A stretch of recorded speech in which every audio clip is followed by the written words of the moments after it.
been a manager for over 10 years now. I think that's probably the worst summer of my career. Certainly we knew that Jurgen was going to be leaving a few weeks before the end of the season. And then, you say to yourself, sit down and go out and replace Jurgen Klinsmann, that's just been made Footballer of the Year, scored 29 goals, and is idolised by everyone at the club. How do you replace him? That was a frightening enough proposition in itself. On top of that, Gika had been to see myself and Alan and had a problem handling the football in this country, the pace of it, and fly I've caught there, it must be an Arsenal one. No, basically he felt that in Europe it was a lot slower and that would suit him better, so he went to Barcelona. We're working very hard at that time to get Darren Anderson to sign a new contract, who was playing in the Umbro Cup at the time with Teddy and doing very, very well. And then also Nicky Barmby came to see me with his wife and made it clear that he basically wanted to move on and go up north, which at the time was probably the last thing I needed. Anyway, we all know the situation now. Nicky went, Jurgen went, Gika went, and then Darren Anderson got injured for, well, a good 7 months or more. I brought Chris Armstrong, who then proceeded, unfortunately, to be put under an awful lot of pressure by media and everybody else that, many people had written him off before he'd even kicked a ball. At the same time, we had a terrible run of injuries. Clive Wilson came on a free transfer and then proceeded to get injured the first day. Teddy Sheringham the same thing, pre-season. And we had to go into all these top quality pre-season games with half a team. That then became a crisis every time we lost a game from a press point of view. And we went from being a team that had just been top London club and got to the semi-finals to a team that hadn't kicked a ball yet in the pre-season and in the summer, but was being bandied about as relegation candidates. So certainly it was a very, very difficult summer for me, and obviously for the players. And we came into the first game, I think, against Manchester City, and I think there was at least 6 players out of the team for that game that had finished the season before. Colin Corder was suspended as well, as I recall. And no, it wasn't the best of preparations for the season.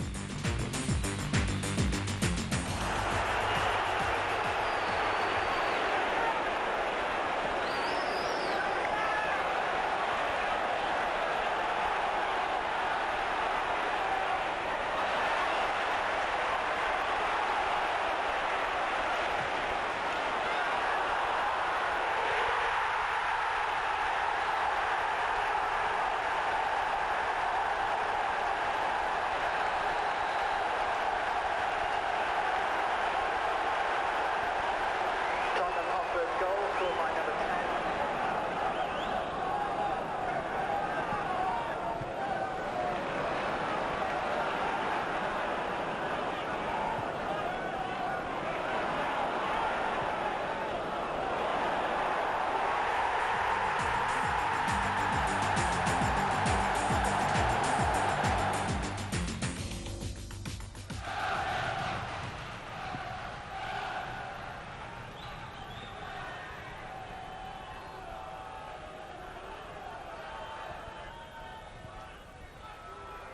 And the header in!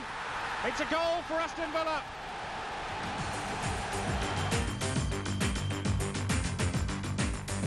Here's Mark Wright for Liverpool. Out to Rob Jones. But Manaman.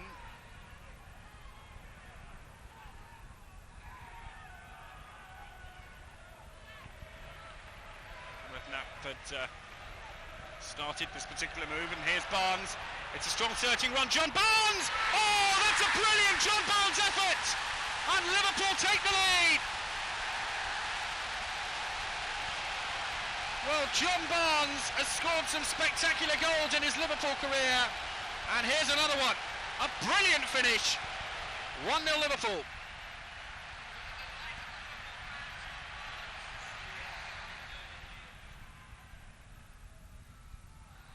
Fowler.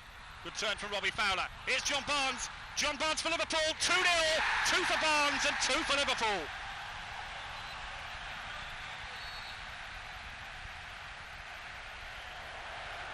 And Jones again. Now McManaman again. What's it across? Can he get in? Fowler! 3-0. A brilliant finish by Robbie Fowler.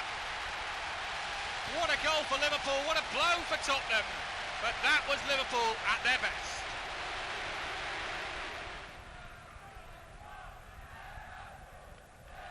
Here comes the corner. Oh, it's in! It's turned in. And Spurs have a goal by Colin Calderwood.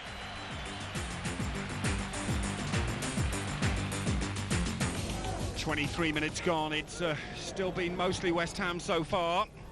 It's a fairly late challenge, and the free kick goes West Ham's way. Don Hutchinson's the man to watch out for here for West Ham. We've played 24 minutes at the Bowling Ground. It's a five-man Tottenham. Worley and Walker trying to mastermind the troops. Referee urging the wall to go further back. There's always dangerous situations for a defensive side. Hutchinson looks to be the man. Oh, it's a screamer! And it's 1-0 to West Ham, and Don Hutchinson with a brilliant goal. They keep pressing forward. 10 minutes gone in the second half. Howells. Here's Rosenthal. That's a good turn. Ronnie Rosenthal makes it 1-1. Started by getting the point that Man City should have won there, except for a late goal. Ian's come and misjudged the cross, and that should have been 3 points to start with. In fact, that 2 points would have took us joint fourth, as it turns out now. Just one of the situations, but you know, we then had the 2 home games against Villa and Liverpool again with a very a team which was short of a number of players from before. We were, what was it, third from bottom with 1 point, and people were writing you off. You know, the only way out of it was that I knew that when I got all my players back, we wouldn't be bad. That was for sure. But to talk about it is irrelevant. People are not going to worry about whether you've got injuries or whether there's a problem or whether Darren Anderson's out or whether Sol Campbell's out or whoever's out. They're not worried. All they're going to be concerned about is results. So all we had to do was to start winning, and the criticism and the media attention and everything else would go away. And that's what we had to do. So I felt it made us a little bit stronger together. We clubbed together, and there's a lot of character in the squad, and there's a lot of never say die attitude, and certainly that was there when I came, and we made that even stronger for the first year, and it proved to be very, very important in the second year. Tottenham fans trying to urge them on. The Leeds supporters packed into that corner. Borough doing some defending here. Then is Armstrong, 10, and Sheringham. David Howells coming up for this one as well. But in the box as well, it's an outswinger, and here's Howells! And they haven't picked him up. Well, a very good goal for Tottenham, and David Howells, unmarked, gives them the lead. Starting out so far for Leeds. This is Carlton Palmer. Still Palmer. Yeboah! 1-1. And the Ghanaian strikes, but where was the marking? That's so simple for a striker of his quality. A very poor defensive goal, this one for Tottenham. Rosenthal lost out. This is Carlton Palmer. Here's Wilson. Here's Armstrong. And here's Sheringham. Oh, yes! It's 2-1. And Teddy Sheringham does it from a quality cross from Chris Armstrong. Spurs back in front. And it's Sheringham's goal. and delight for the Tottenham faithful. Allerton for Sheffield Wednesday. Memories, of course, revived of last season's enthralling opening day encounter here, when Spurs edged home by 4 goals to 3, and a certain Jurgen Klinsmann was on the score sheet on his debut. This is Darren Anderton now, only just wide of goal. Anderton, who of course was sorely missed by Tottenham during his recent absence through injury. Here's Petrescu, now then to Bright, and Pembridge, Mark de Greiser. Oh, and that's an excellent through pass for Ian Nolan. In comes Hurst, and a goal! 8 minutes gone, and Sheffield Wednesday had the lead through David Hurst. De Greiser. Here's Pembridge. Careless though, straight to Clive Wilson. Anderton. Headed on by Sheringham to Armstrong, off the post, but Sheringham is there to sweep it in. 32 minutes gone, and Tottenham are level. That first goal for Tottenham continues to elude Chris Armstrong. He was very unlucky. Sheringham there with the follow-up. Calderwood. This is Anderton, who certainly has spiced up Tottenham's attacking play. Rosenthal down for Sheringham. Oh, don't go! Des Walker has put through his own net. The ball appeared to have squirmed away from Sheringham then. But on the hour, it's an own goal from Walker. Anderton. Edinburgh in support. Rosenthal in the middle, away by Petrescu. This is Sheringham. Now Rosenthal. Trying to ride the tackles. They've brought him down. It's a penalty. Referee Dermot Gallagher points to the spot. Walker involved again. I'm not sure whether his tackle was the first one or Peter Atherton's. Looks like Atherton first and then Walker as well. Rosenthal sandwiched between them. Here's Teddy Sheringham, and it's 3-1.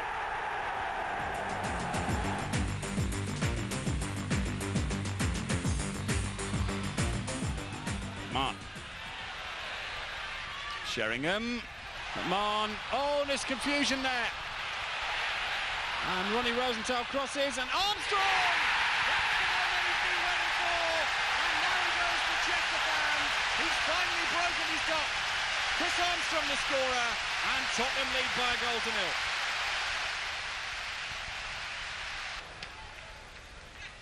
Sheringham. McMahon.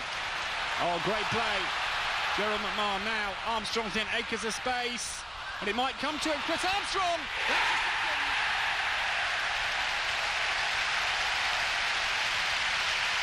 Well, one always knew that when the first came, it wouldn't need too long to a second, and he's got it. McMahon. Anderton makes the run. Now Darren Anderton, first touch is a good one.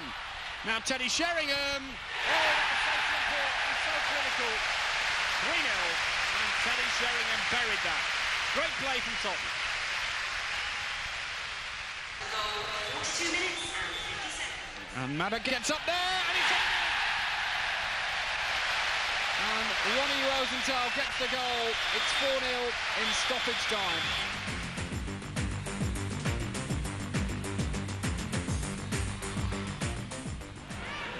Keogh's flick. Here's Sinclair. De Keogh. Impey. Barker's cross. De Keogh! It's 1-0 to Queen's Park Rangers. Interesting to see if Spurs do make any little adjustments in this second half. Trevor keeping his beady eye on the way things pan out. Osborne, that's Brevitt's cross. And again, and Impey comes in! And Andrew Impey has scored the second goal for Queen's Park Rangers. It was another cross, this time from the left. Another header, this time from the smaller figure of Impey. And all of Jerry Francis's half-time talk cut to ribbons within 26 seconds of the second half starting. He must be gutted.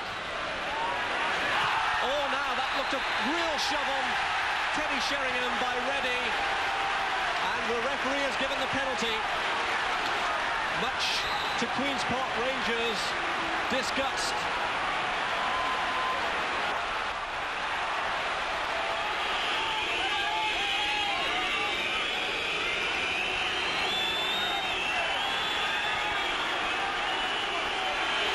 If Spurs are to have any chance of coming back into this game, Sheringham must score. And he has.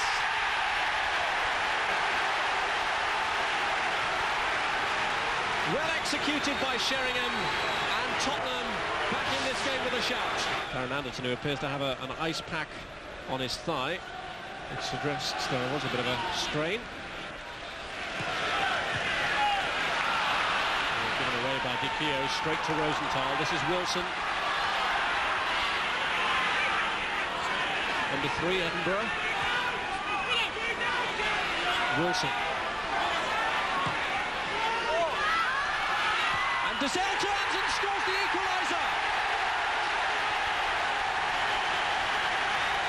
Jason Dessel completes the comeback for Spurs. 2-0 down, but now those fans are delirious. Their unbeaten record away from home may be preserved yet. Well, I said there were more goals in this game, and certainly there is. Great low turn from Dessel, good ball in from Wilson. Here you see the ball played into Dessel. Rebed holds him up, gets a little turn. You can't fault Sommer for that. He knew exactly what he was doing, Dessel. Lovely turn.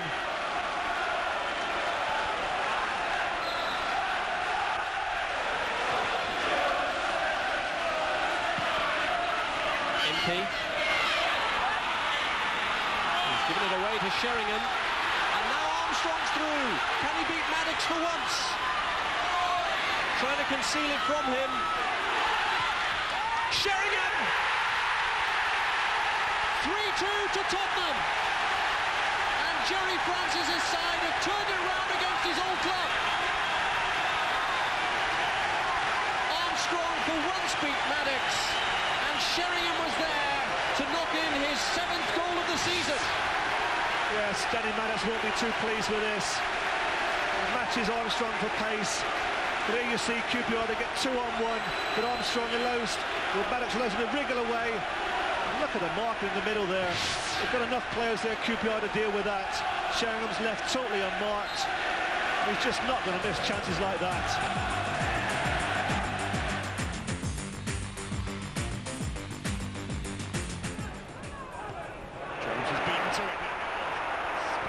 Of it for Armstrong. This is Sheringham.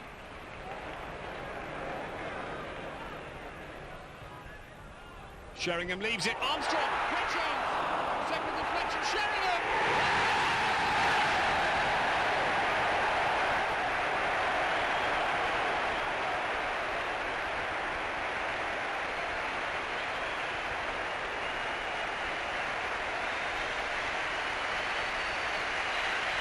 Teddy Sheringham there getting the goal. It was all endeavour, heart, and another headed finish.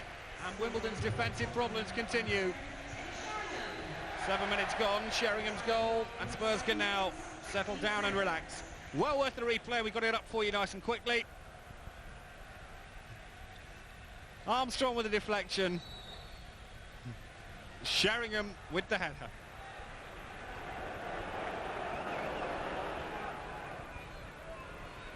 Here's Armstrong, kept it in. Now, Sheringham's in the centre. Chris Armstrong goes his own, and here's Sheringham. It might be goal for Sheringham.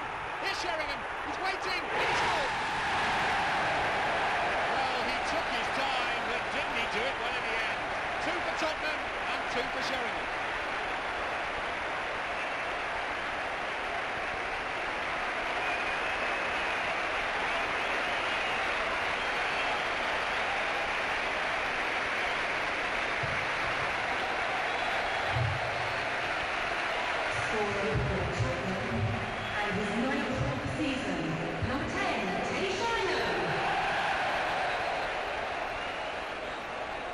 here's the replay.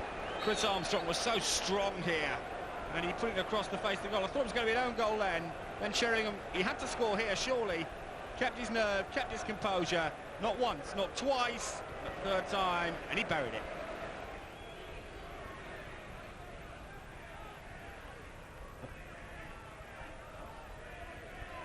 So Jones.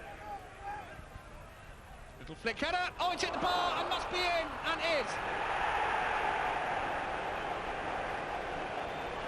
So Wimbledon get a goal back, and Robbie Earle gets the goal.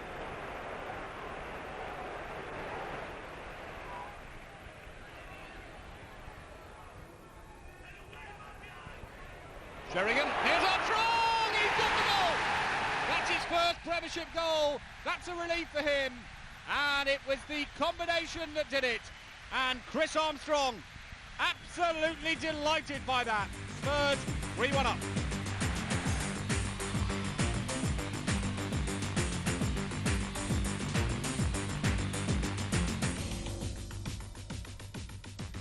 It's been a long wait, and at the moment I must admit, you know, my fitness probably ain't what it's supposed to be, because obviously I haven't played for as long as 3 weeks now, but hopefully you know, if selected and I start from the beginning, I'll just try my hardest until perhaps my legs give away. I'll be dead left to take me off or carry me off, I think. Foxy was somebody I was looking for a while, and we had to play on with the Barnby money, but wasn't able to get who I wanted, and Foxy came in and did very, very well. I mean, I think he was probably, for the home game, was instrumental in winning that for us against Arsenal. He was magnificent, and he can be a match winner on his own, and certainly he had a fair season with us. I mean, he became our third leading goal scorer with 6, which obviously wasn't hard behind Teddy and Chris, that got the bulk of the goals and had an excellent season. But certainly, you know, he can score goals and he can make things happen, and he can certainly open up defences. Just maybe over a base, maybe a little bit more consistent, I think, over a season. But certainly for the first few months, he was excellent, and an exciting player to have in your side, and certainly make a lot of chances for Teddy and Chris. Number 3, Stuart Pearce. 4, Collington Hunt.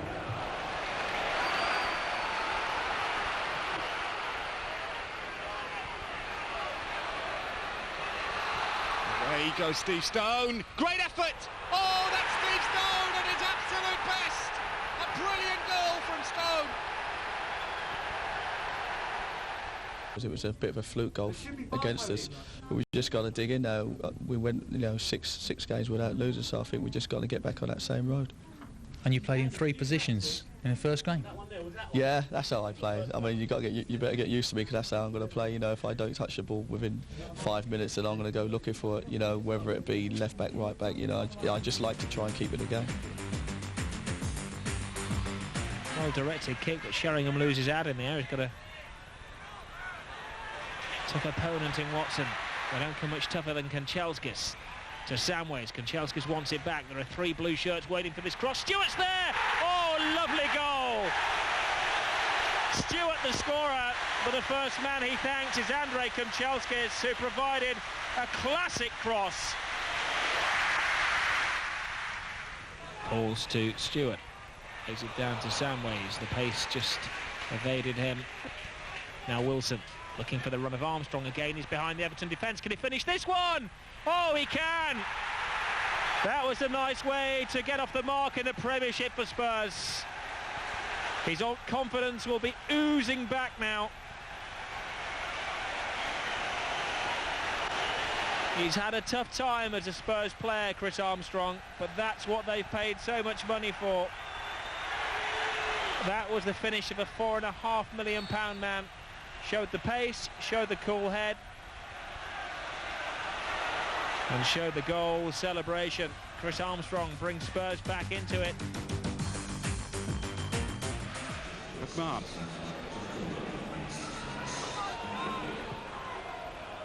Up towards Sheringham and Armstrong. But away comes Gordon Strachan.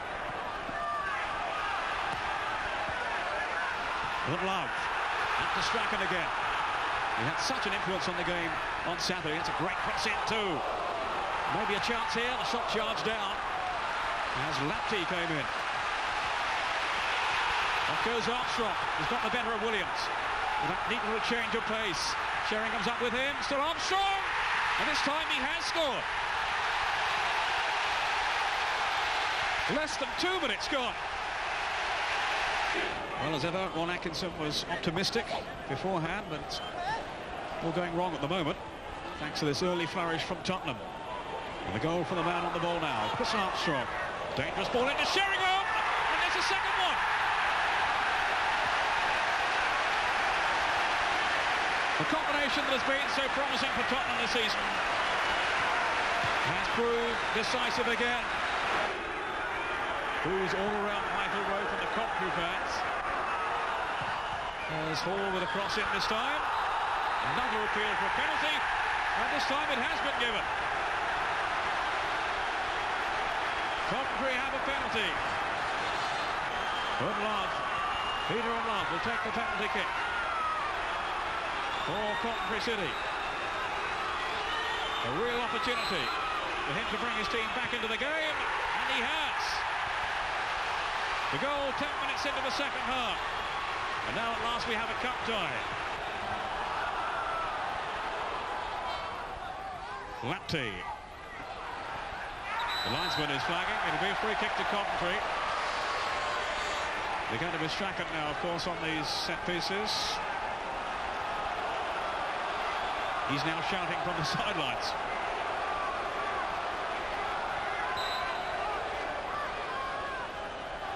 Boost is up from the back, and Williams as well. And it's gone in! An equaliser! David Boost. I think he's going to claim it. Head off then by Laptey. That's Boost. And there's the header from Dublin! Salako! 3-2 Coventry. I felt we had a good chance of winning the League Cup, personally. We got through a round. There have been a lot of top first Premiership sides knocked out. We went to Coventry, and at half-time we 2-0 up. We played ever so well, very, very well. It could have been 3 or 4. And it all hinged really on a situation with Dean Austin when basically he was off injured and needed stitches in a head wound, and he'd gone to the room and it was locked. And it took, I'm waiting for him to come back. Like I said, every 5 minutes he'd be back, and it took ages. It took 10, 12 minutes, 14 minutes.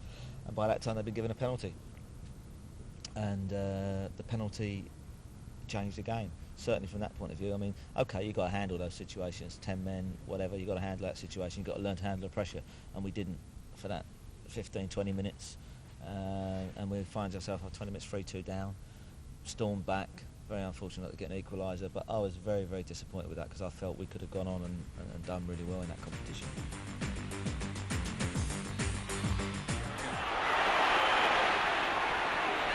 Here's Armstrong, Tottenham feeling aggrieved. They can get that out of their systems if they can strike here. Beresford not far enough away. Gazelle. Sheringham. Austin with an early cross. Beardsley, the shorter man, got the better of Gazelle. Austin forward again. Armstrong's in! They have scored! They can forget about the penalty claims now. I think justice is seen to be served there. I thought it was a penalty. Chris Armstrong was the one denied, but he wasn't to be denied there. It's a wonderful floated crossing. Really teasing, really tempting for a striker. Not a great ball out there. That's sloppy from Sellers. Straight back in between players. Hislop is a little bit in no man's land, edge of the 6-yard box. And it's a great header. He's got to get it up if he's going to score. And over a 6-foot-plus goalkeeper. And he does just that. Howells. Sheringham turned well, took the shot well! Well, that would have been a sensational goal. They say he's not quick, Teddy Sheringham, and to some extent that is true, but he's got such a quick mind. Well, it's the way he turns, and he's made up his mind by now that he's hitting this. And he hits it so well. I mean, that's got Hislop beaten all over the place. Beresford. He takes them on, Austin and Fox. And he's got the better of both of them. A real chance for Newcastle, and the Frenchman here, 1-1 of David Ginola. Well, Tottenham are furious. Teddy Sheringham, David Howells, absolutely furious with their referee because they feel that Dean Austin was impeded by David Ginola before he went forward and smashed it in. This is the important part. Does he foul Dean Austin? Austin's in front of him. Well, I don't know. I think it might be 6 or 1. Did he catch him? It's a difficult decision, but they were absolutely furious. The one thing we do know, well, it's a typical one. The referee made his mind up, but from there, Ginola smashes it past Walker. It's the pace that beats the goalkeeper. Fox. Sheringham! Great stop by Hislop. Well, that's as good a piece of football as you're likely to see. I said that Beardsley's pass would take some beating. Dean Austin's just produced one there. Came very, very close. Well, could have let it run. I don't know what sort of call he was getting. Taylor probably got none. Fox takes it. Rosenthal. Ball again. Again, nothing given. Spurs players chase after Marvin Bodnam. Sellers. Beardsley. That's the better of Austin. There's no offside. Ferdinand! And it's blocked on the line. And Les Ferdinand surely now knows that it's not going to be his day.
David Howells.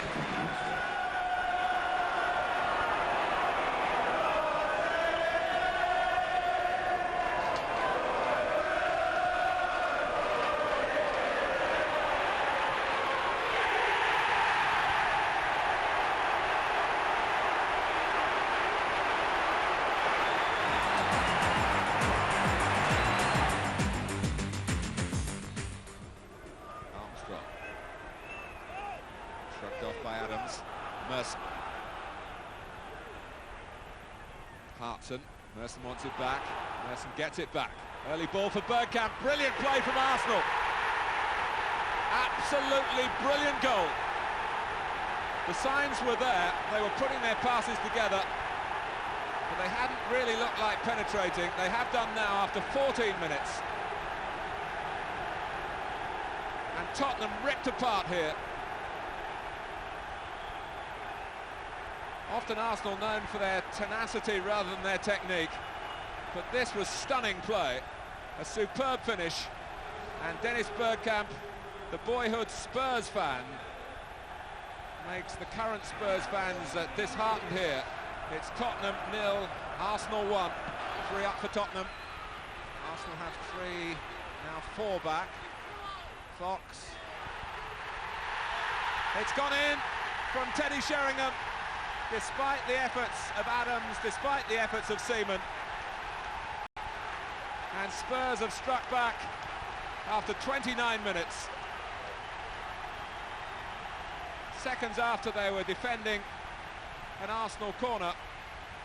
But Fox got his cross in.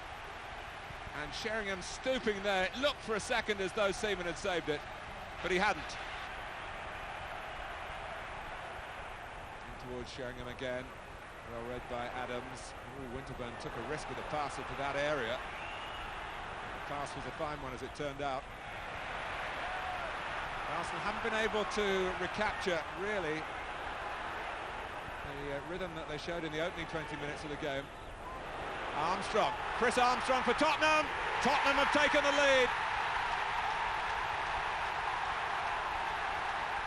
A magnificent piece of play from the scorer.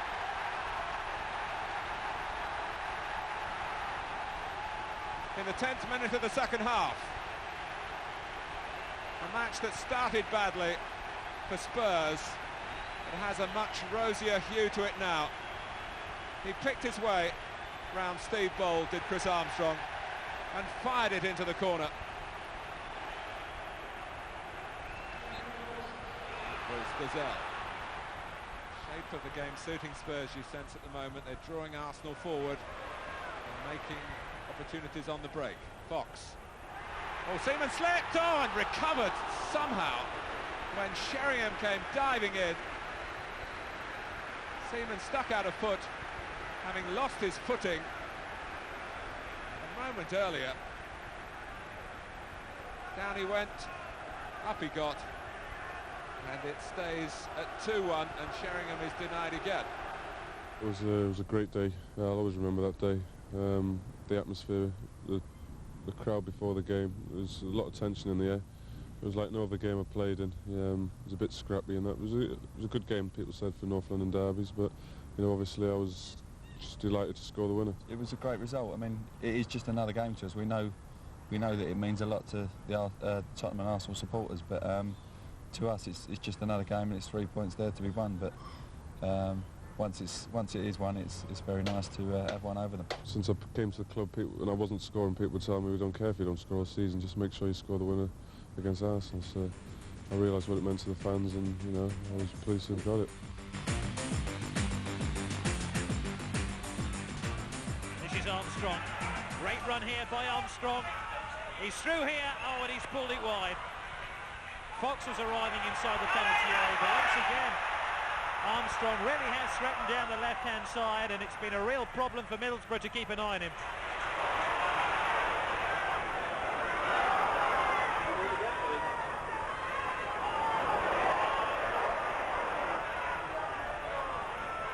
And that's a terrific turn by Rosenthal. He's through here. Oh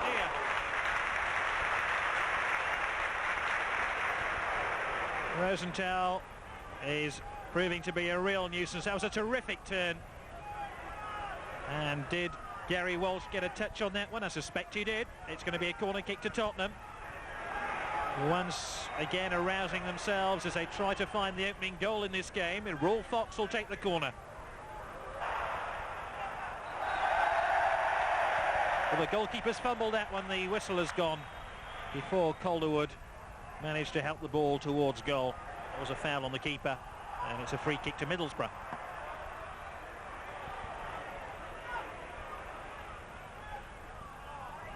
Fouls by Rosenthal on Gary Walsh. Oh, it's given away now to Rolf Fox. Has Armstrong up in support. This is Fox. Armstrong through. Is he going to score? He has done, and Tottenham have the lead. Well, Fox took an eternity to sweep the ball on to Chris Armstrong. And in the end, Armstrong virtually walked the ball into an unguarded net. Well, Fox was the architect of the goal. And whilst Middlesbrough appealed for the offside flag, Chris Armstrong did the right thing. Terrific ball in by Rolf Fox, and Armstrong must have timed his run to perfection here to score a real poacher's goal.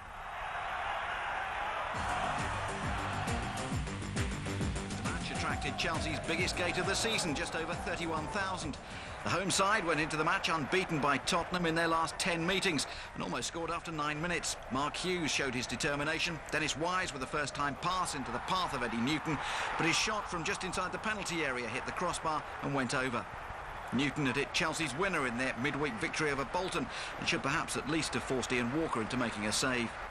The busiest keeper, though, was at the other end. Rule Fox was a constant threat as Tottenham created the better scoring chances. Dimitri Karine had already made good saves from Ronnie Rosenthal and Chris Armstrong when, after Fox's brilliant run, Karine again kept out Armstrong. Karine's contribution particularly admired by Harding. The pace of the game slackened in the second half. Chelsea thought they'd snatched a winner 2 minutes from time, but Paul Furlong, who'd replaced Mark Steen in the starting lineup, saw his effort disallowed for a push on Jason Dezelle. It finished 0-0. Fox. Austin again. Lovely touch by Fox. Austin's got space now. Sheringham. Great play by Tottenham. Fox again. What a move. And what a fantastic effort. That's hit the crossbar. Well, that was the best move that Spurs have had all season for me. And the crowd are giving him a standing ovation. Southall saved it. You've got to give him credit.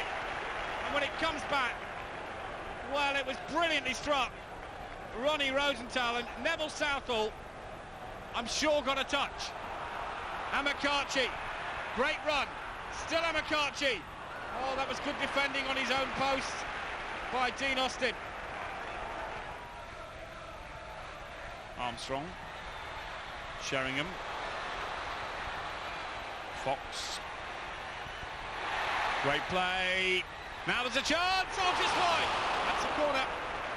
It took a deflection, David Howells.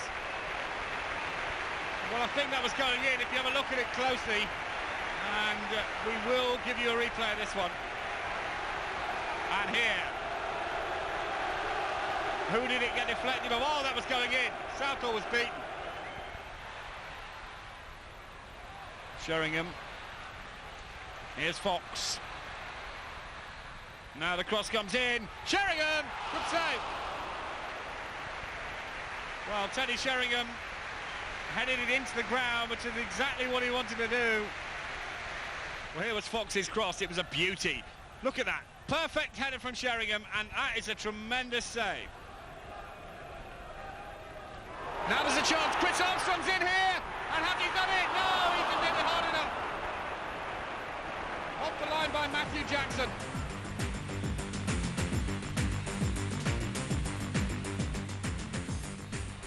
Flick on, here's Rule Fox. Now the space inside. Sheringham goes to one area. Great chance for Tottenham. Sheringham must be! And Spurs take the lead. And the man who's got this tremendous record against Queen's Park Rangers does it again. And Tottenham lead thanks to Teddy Sheringham.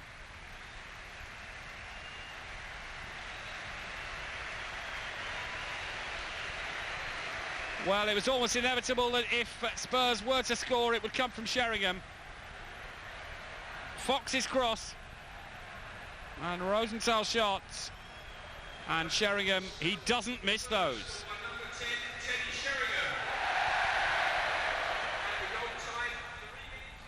It's a free kick. Sheringham or Rosenthal. Ronnie Rosenthal drives it. Oh, it's in the park. Well, he's hit the same crossbar as he did last week. This time it's in the second half, not the first half. Rocket Ronnie with the closest we come to a goal in his second half so far. And well worth another look from this pitch side angle. Oh, he hit the crossbar. It looked a certain goal from the moment he struck it.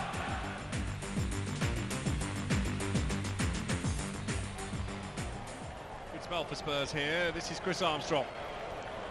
Sheringham making a powerful run in the centre, and here is Sheringham. That's a super save of Sheringham again.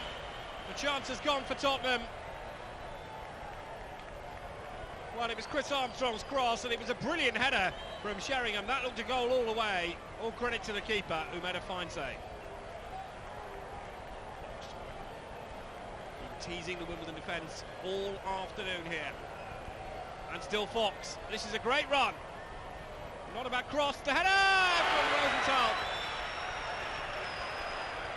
Well, Ronnie Rosenthal there. Wimbledon have had a few chances, and here's another one. And Walker goes down to block it. And there's another chance here, Holdsworth. And still Holdsworth, and it's a real scramble. Holdsworth again! That's only inches wide, Colin Cornwall will have it covered. But more danger here, and Walker blocking it superbly. And in the end, you've got to give all credit to Colin Calderwood, who had it covered as Walker makes a great save. Dean Holdsworth again coming in and having a final effort that took a deflection, and Calderwood there doing good defending for Tottenham. Armstrong. Oh, that's Sheringham. Fox! Spurs have done it! They've got the winner! 5 minutes of time.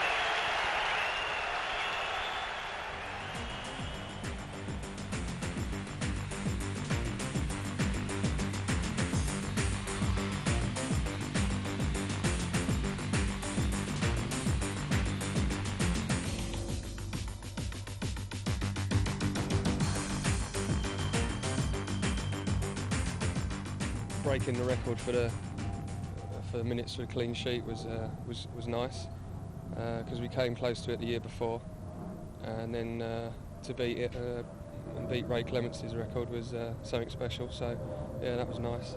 But hopefully there'll be even more special things to come. And that record is 2 minutes over 10 hours without picking the ball from his net. A sequence broken by Scott Green of Bolton Wanderers. But with his sense of humour and commitment to his profession, there'll be more honours for Ian Walker.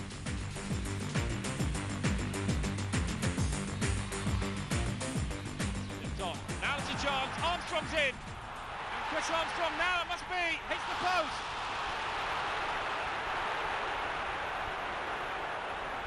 And Brannigan's still down. The Bolton keeper's in trouble now, and the ball must go in. Oh, he's got up miraculously. I'm not quite sure how he saved that. Honestly, I don't know how he saved that.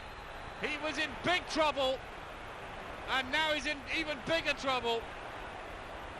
Well, here was the initial save. He went down, and it broke to Ronnie Rosenthal, who hit the post. Now Brannigan's still down. That was the major point there. Now watch it, he's still down, he hasn't moved. But he suddenly gets some inspiration.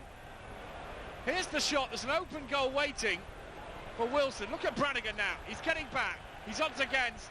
How's he got there? And still not slid into the goal. If you run it on, he crashes into the net. Clearance, it's a corner.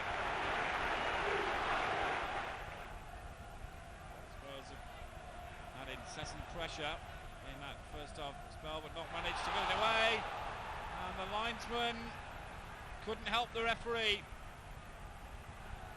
He looked towards the linesman.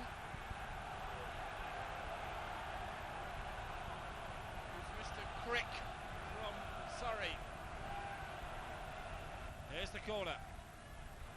Oh, the header off the line, and oh, surely in! Sheringham scores it. Teddy Sheringham gets the goal. Or Stuart Nethercott, take your pick. For me, Teddy Sheringham gets the final touch. The slow-mo will tell us. But let's see it, Nethercott's header. Brannigan saved it, and yes, from Teddy Sheringham.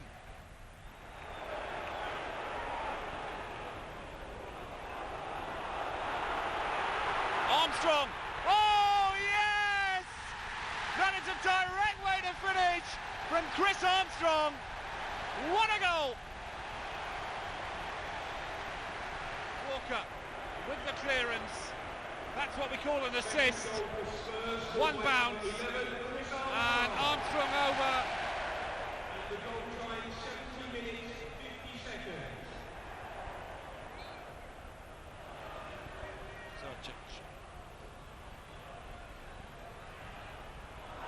Mistake there now, an opportunity for Bolton.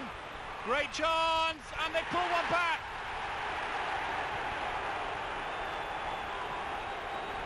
Well,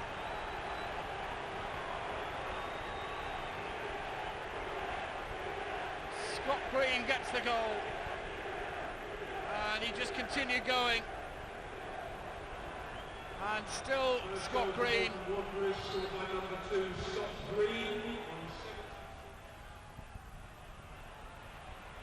McGinley, great run. McGinley again, no free kick.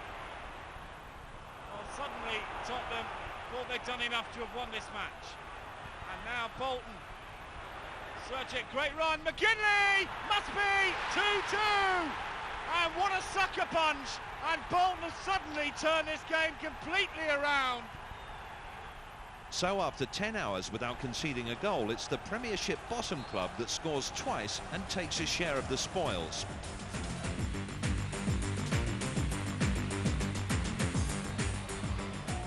In a match that offered little, it wasn't until the second half that Southampton threatened.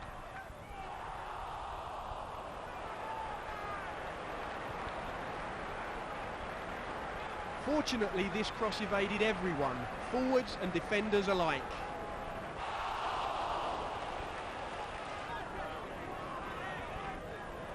Five minutes from time, the best chance fell to Tottenham. Rocket Ronnie combined with Sol Campbell, who put Teddy in. His shot cannoned off the legs of Dave Besant.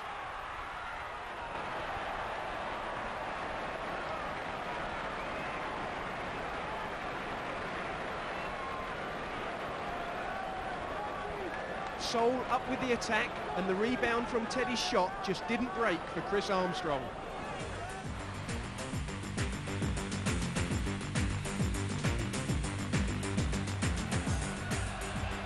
Just half an hour gone, and Blackburn have taken the corner shot. Nicky Marker! 30 minutes gone, and having been pegged back for most of the game, Blackburn have taken the lead.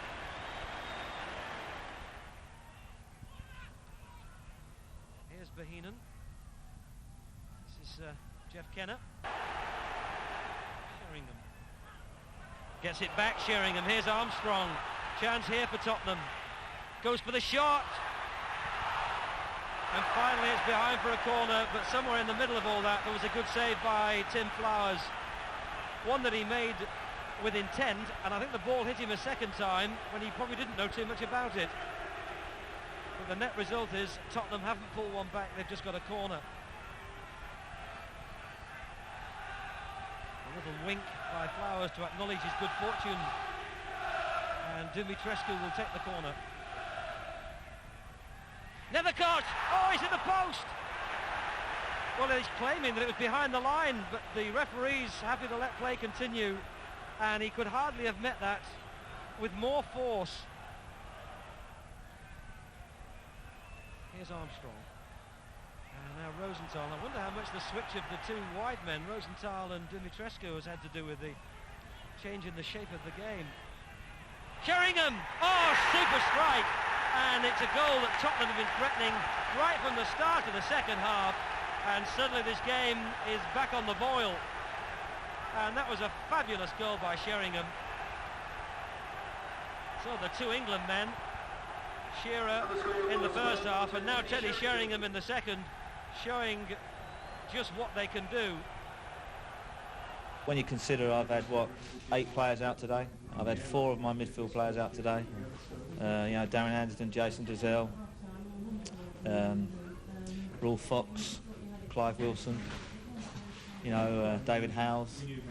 It's been a tremendous performance, but at the end of the day we come away with nothing. And after time to reflect and a day on the training ground, Jerry spoke about the heavy Christmas schedule. Well, I thought the Bolton game we played particularly well. Really should have won by about 5 or 6 on chances alone. And it was a major disappointment to be 2-0 up with 14 minutes to go. And you've also got to bear in mind that in 6 games we've only let 2 goals in.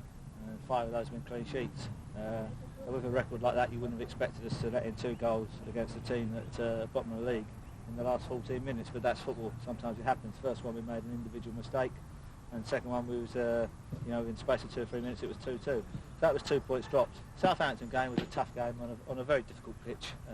Half of it was completely ice, and the other half was okay. A couple of days after playing against Bolton, and it's really hard work. We're playing virtually a game every other day now, 4 games in 9 days, which you can see the conditions today is very difficult for players, I think, to keep up the same sort of standards that you'd like to do. But we were unbeaten in September. We lost 1 in October. We're unbeaten in November, and we're unbeaten in December. So, I mean, it's absolutely magnificent performance by the players. I mean, we've lost 1 in 17.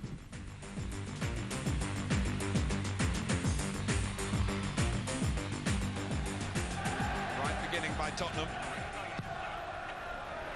Sheringham! Well, they're claiming another corner. Well, it's the first time that Prune's been asked to defend, and he's found wanting here. Sheringham beats him easily in the air. He's looking to escape. It's the header from Sheringham. It's the base of the post.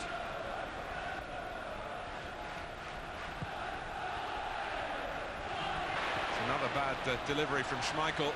Straight to Rosenthal. Armstrong! Well, that's twice Tottenham has struck the frame of Schmeichel's goal. We've had just over 10 minutes. Well, this is a fantastic effort here from Armstrong. Very little backlift. I think Schmeichel actually leaves it. He's completely beaten. He hits it with tremendous power and accuracy.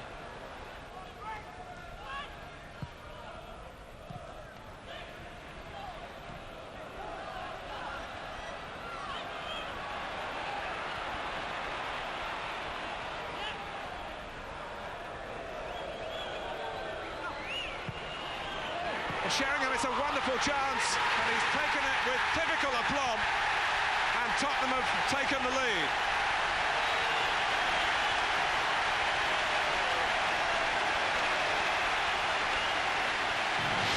Well, Manchester United were looking for offside. Even Sheringham, when he receives possession and scores, looks at the linesman. Great control. Now you see there's a little luck to the linesman, but he's okay. Great finish.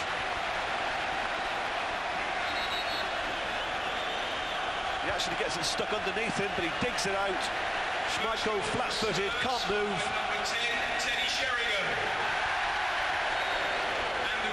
Well, Sheringham is 17th in all this season, 14 of them in the Premiership.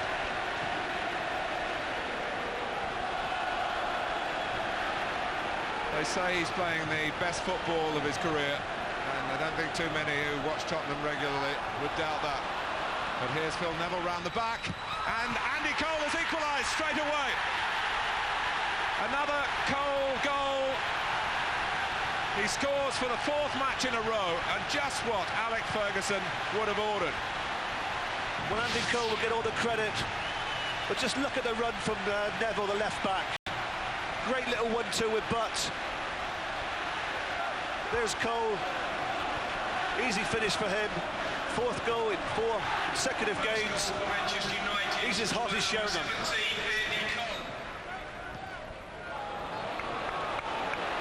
Austin, imaginative play from him. Sheringham, Campbell!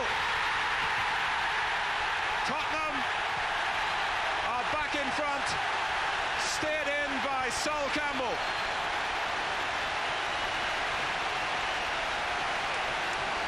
Great goal that from Campbell.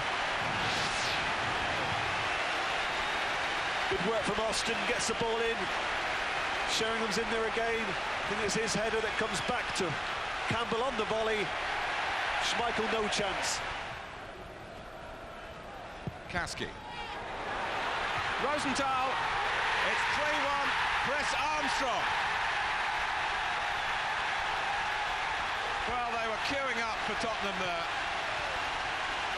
And the 2-goal cushion that Jerry Francis would have thought, well, would possibly never materialise with a below-strength team tonight. Well, they've got it, and Armstrong is the man responsible. Parker, Keane will get there first, and Walker had to be strong to stop that getting past him. Excellent run from Keane. Good powerful shot at the near post. Walker was in exactly the right position to cover it. Beckham with a corner.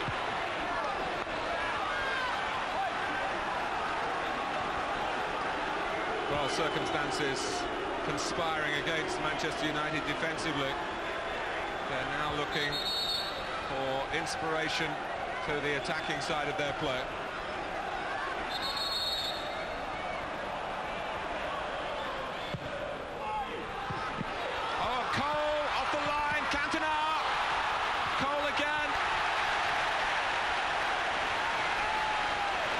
Extraordinary events in the Tottenham penalty area.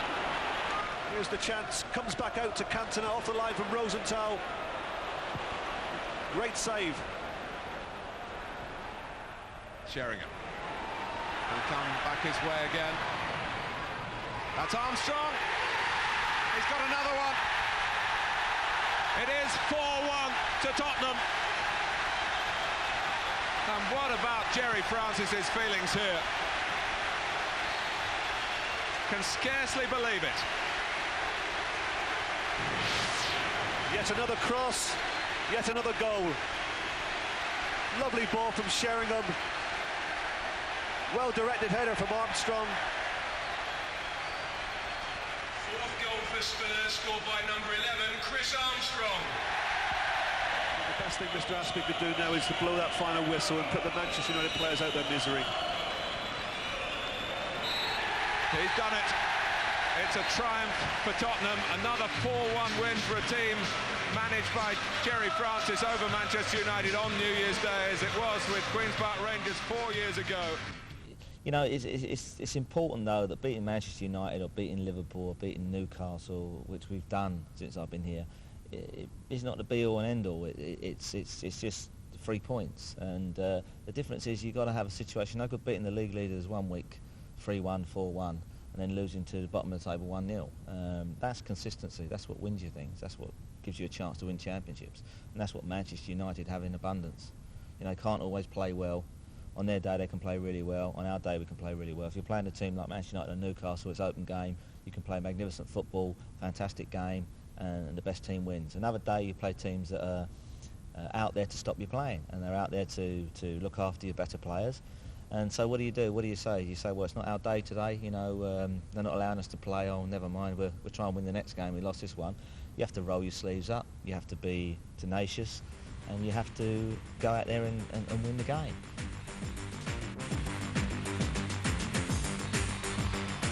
Tottenham trying to surge forward.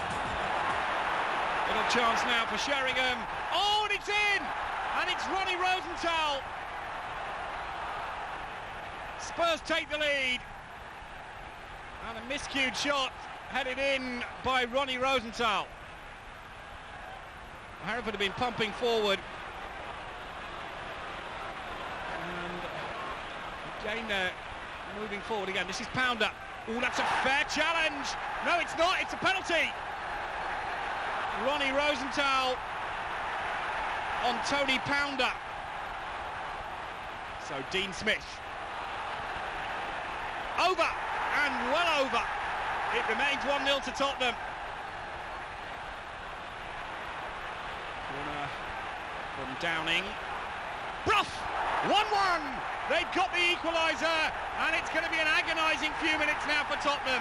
We're all square.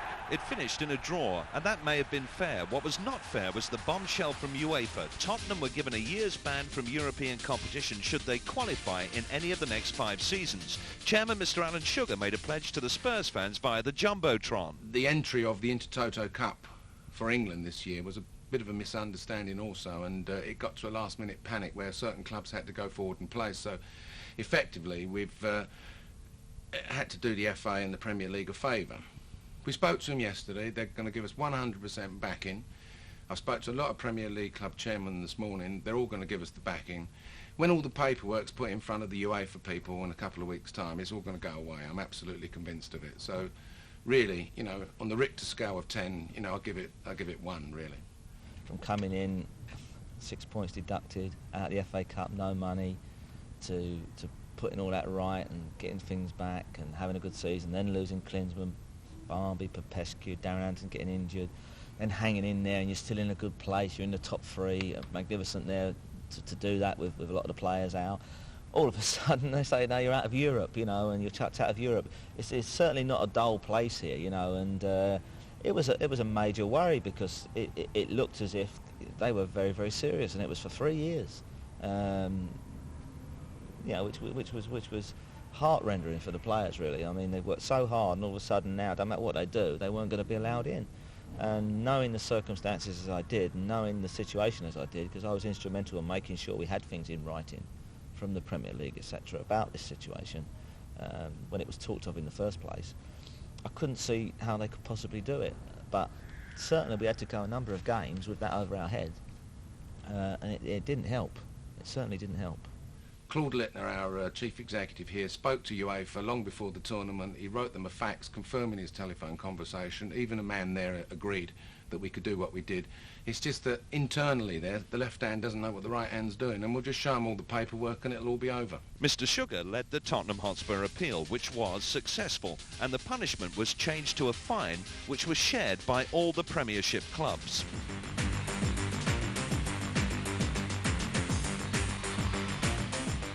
Armstrong.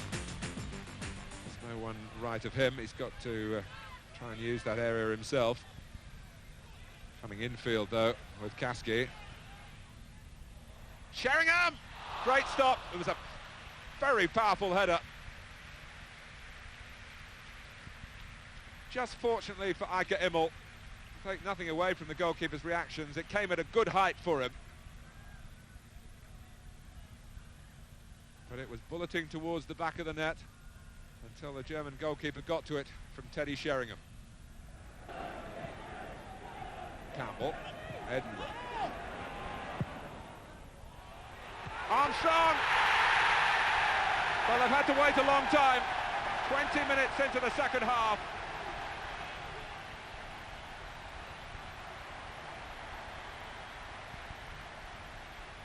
Jerry Francis leads the applause. Manchester City, who defended with a fair amount of composure, but the cross from Campbell and the desire of Chris Armstrong to get there first.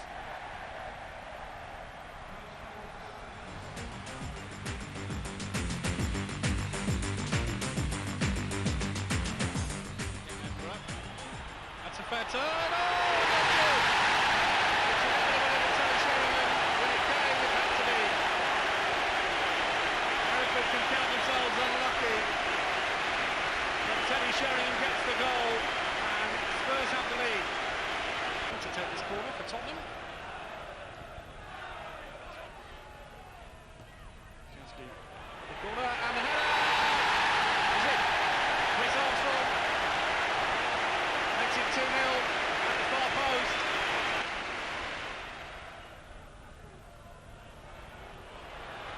Now's an opportunity, and Sheringham will score.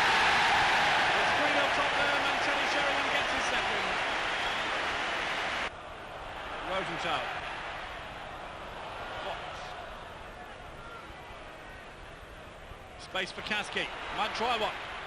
Plays it inside. Armstrong. Oh, and yet so effective. It's 4 for Tottenham and 2 apiece for Sheringham and Armstrong.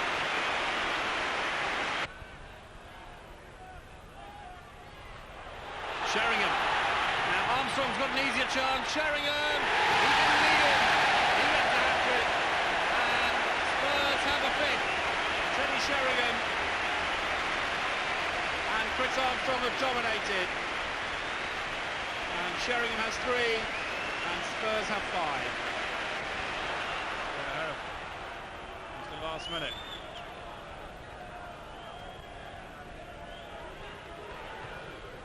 Fair effort. Oh, what a goal! A personal moment of real triumph for Gareth Stoker.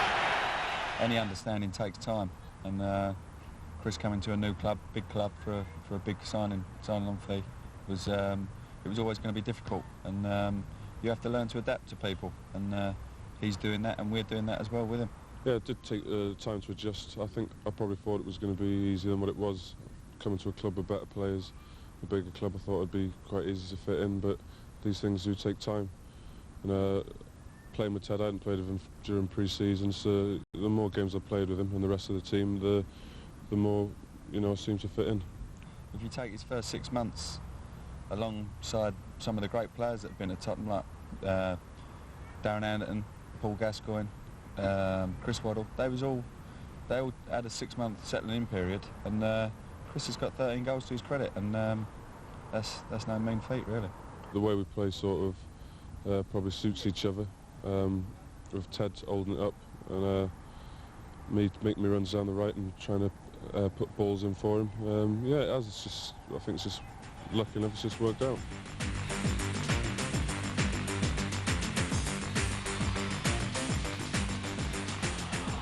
It's McGrath! Well, there's a collector's item for you.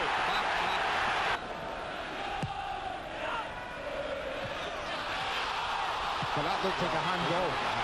Fox, the ball's in. Tottenham quickly level, and they've got a goal at Villa Park. And Aston Villa find their defence penetrated for the first time since before Christmas.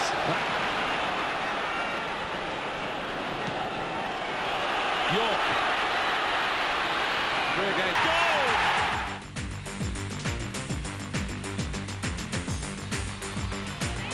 Wayward, maybe costly. It's Clyde Wilson. And Wilson scores. And Wolves pay a heavy price for a sloppy ball from Andy Thompson. Clyde Wilson goes on to score for Spurs for the first time. Out by Emlyn. It's a fine ball out too, misjudged by Mabbutt. Ball looking to use Goodman's acceleration. And still Goodman might get in! Don Goodman for Wolverhampton Wanderers. Austin and Walker look at each other.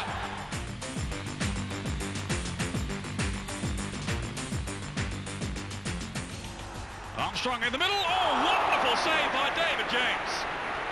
And sportingly, Armstrong there is the first to congratulate him. Such athleticism from the goalkeeper. Sinton doing well to pull it back. And the header seemed to be arrowing into the corner before that magnificent stop by David James. Zemlin trying to flick it on. But standing firm. Tottenham will look to counter-attack here. They've got bags of pace. Fox for Rosenthal. And Tottenham have swept upfield from a Wolves corner, remember. Wonderful. And Ronnie Rosenthal has given them the lead.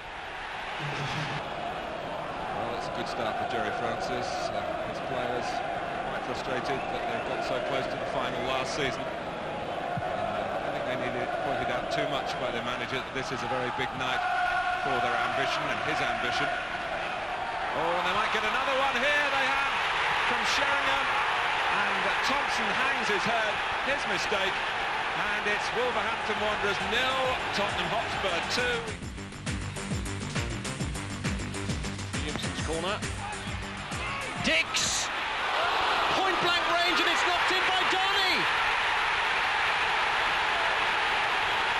First appearance in the starting lineup, and Donny, the Portuguese player on loan, has set the West Ham fans off in jubilation.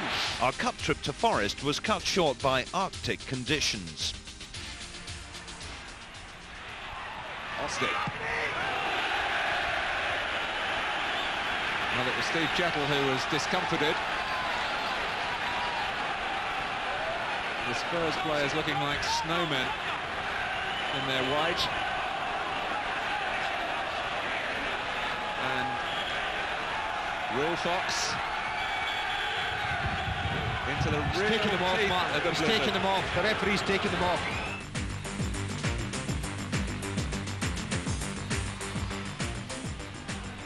Hyde. One to chase. Armstrong onside. Slowed up. Still Armstrong. He knows what he's doing. And he's scored.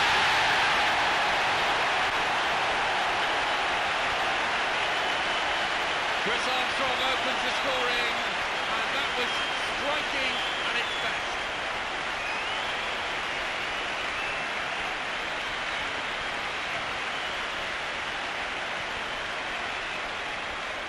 Sheer confidence, and wasn't it rewarded with a great finish?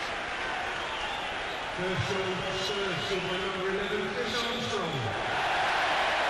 And goal time 31 minutes 12 seconds. Nolan.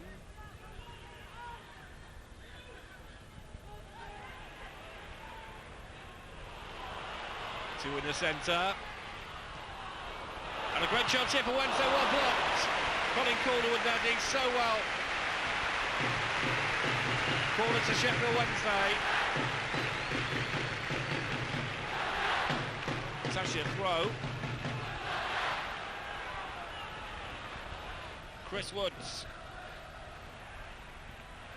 And the drive comes in. Good save from Walker.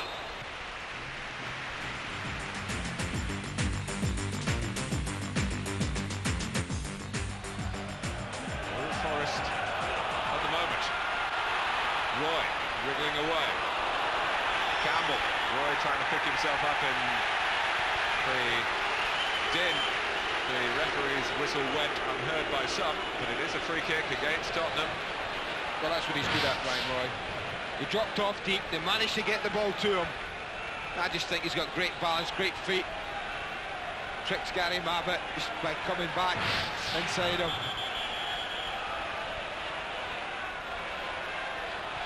Well, Ian Wone, if it's a left footer, then there's Colin Cooper, who fancies himself at free kicks. David Phillips is there as well. He's also got a terrific shot on him.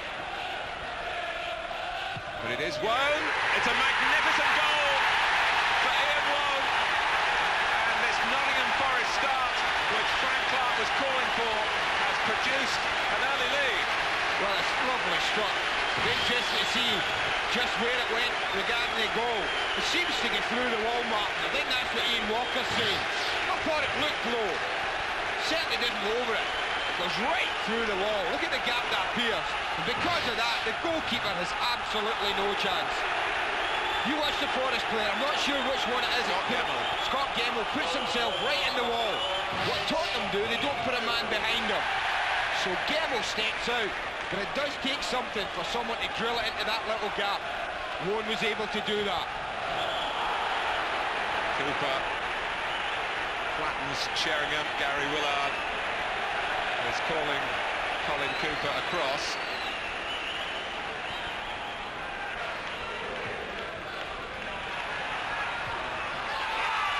Armstrong!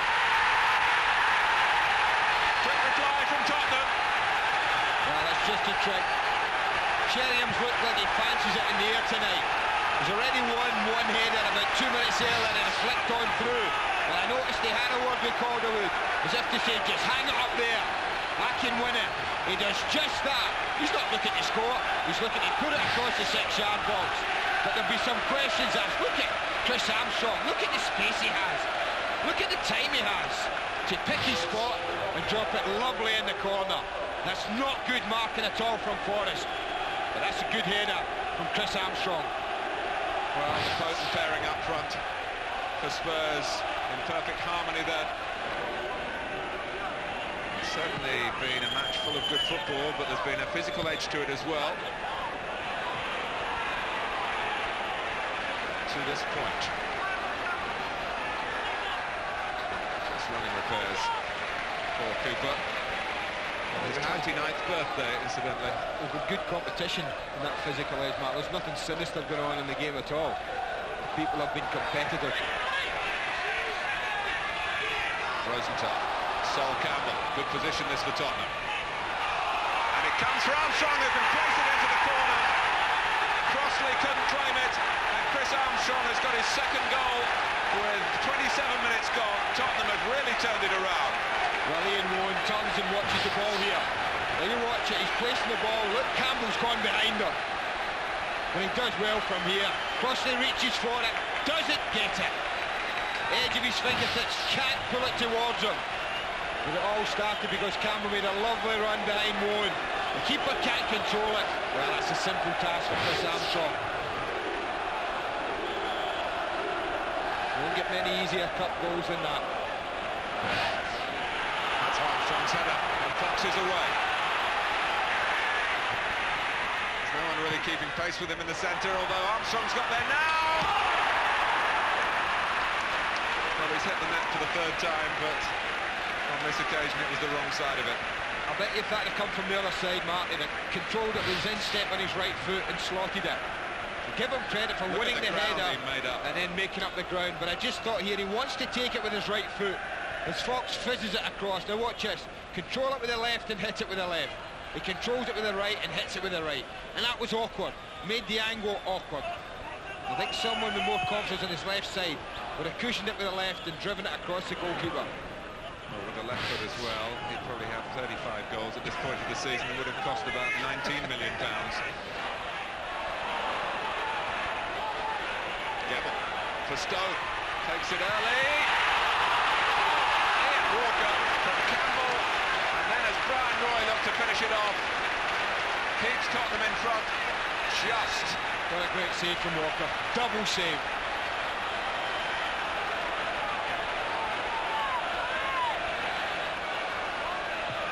Well, Tottenham, as we've been saying, not so convincing in the second half. That's as close as Forest have come, though. Little. Walker not required this time, but this was terrific goalkeeping.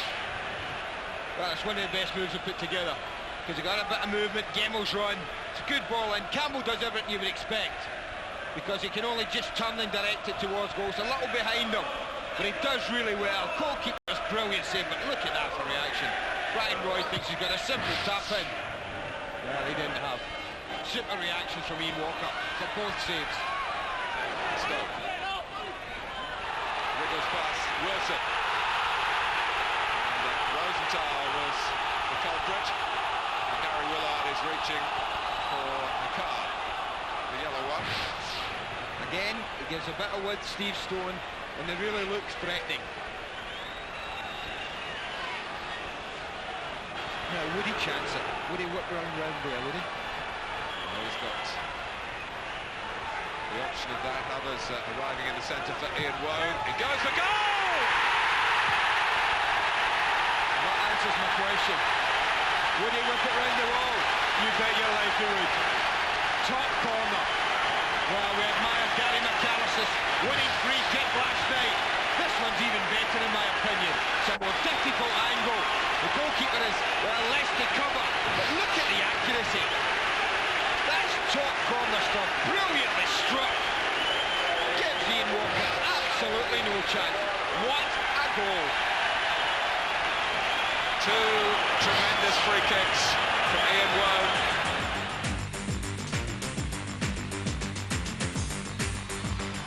Spurs had fitness test this morning for Teddy Sheringham and Gary Mabbutt and Ian Walker, as Jerry Francis was forced to just make the one change with Chris Armstrong hobbling out of the action. Now there's a chance. This is a good opportunity for Slade. He's hit the post on his Tottenham debut.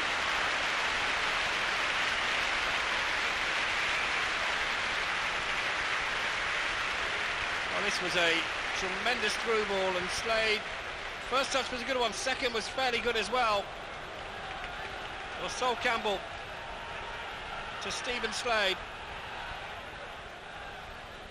and hits the post.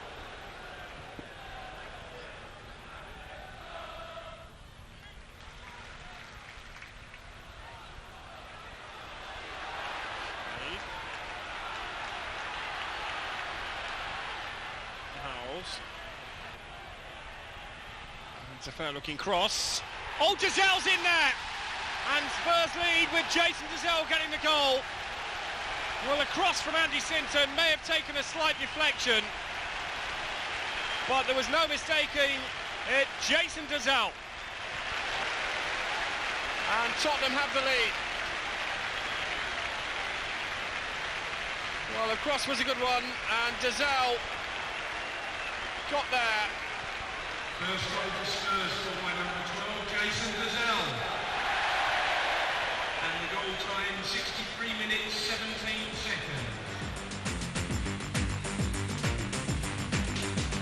Moves to halfway, little flick on, this is Armstrong.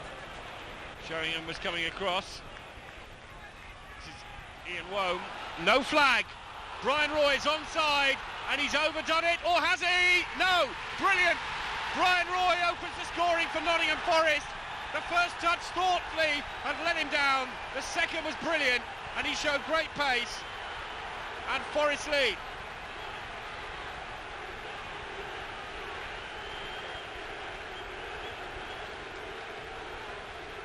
A fabulous finish by Brian Roy.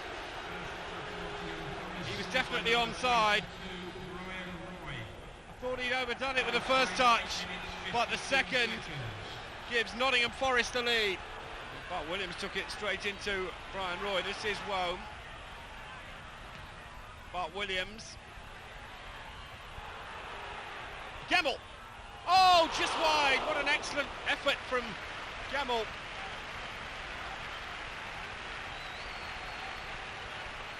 A flying shot from behind the goal. Struck it cleanly. Oh, it was drifting past Walker.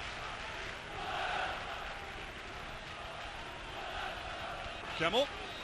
And this is Sol Campbell. Oh, he beat Ian Wome there comfortably, and Brian Roy as well. And Tottenham having quite a good spell at this stage. Only a half clearance. Wilson.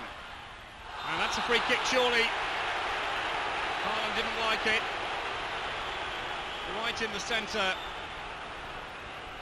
It was Ian Wome who destroyed Tottenham in the first match, the second game after the abandoned game. I wonder if Teddy Sheringham can gain some form of revenge. It looks like he's setting himself up for this one.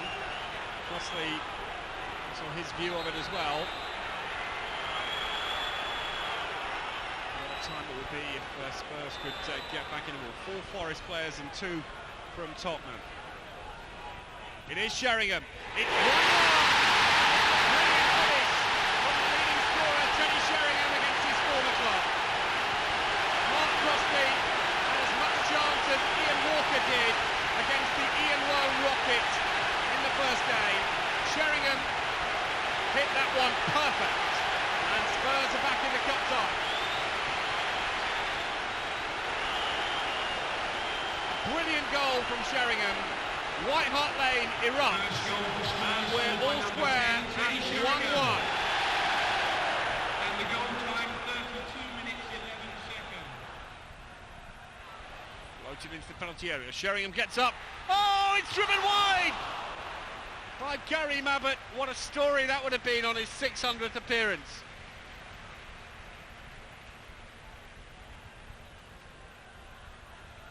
Well, it came across, and Mabbutt, he struck it fairly cleanly, just wide.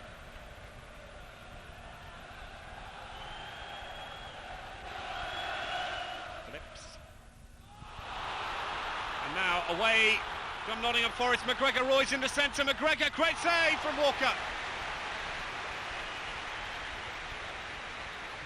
Well, that was a real opportunity for Nottingham Forest. Well, the talk now would be who is going to take the penalties for Tottenham.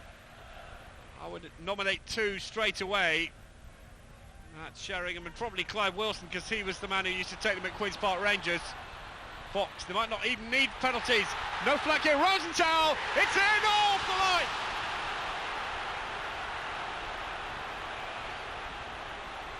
Well, I think it was Stuart Pearce who got back, but here was Rosenthal. He did everything right. Oh, that was brilliant from Pearce. Well, we may have said that he might not be 100% fit. I don't think he is, but he's produced a superb off-the-line clearance there to deny Ronnie Rosenthal. Little flick on. Sheringham's in here. Oh, it's in the post. Across the face of the goal. It's a corner. Stuart Pearce, I think, again. Well, Sheringham, Rosenthal, Slade, came off the post. Oh, it was Pearce again. Well, we're into stoppage time.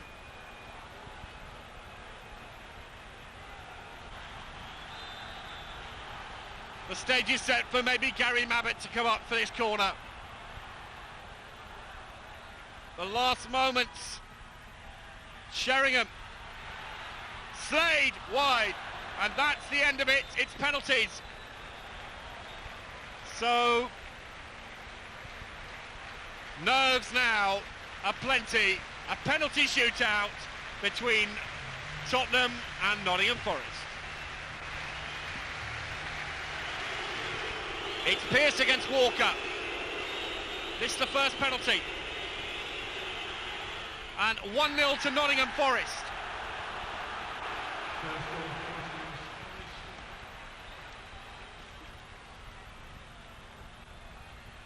Well, Clive Wilson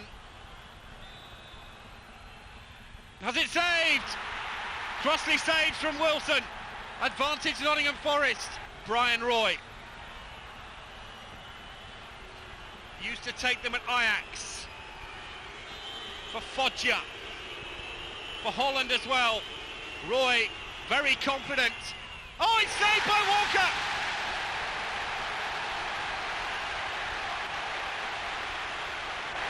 It's still 1-0 to Forest as Ronnie Rosenthal comes up.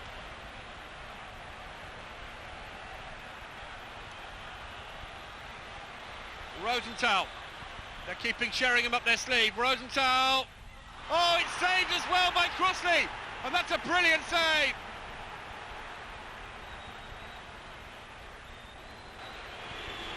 Whoa.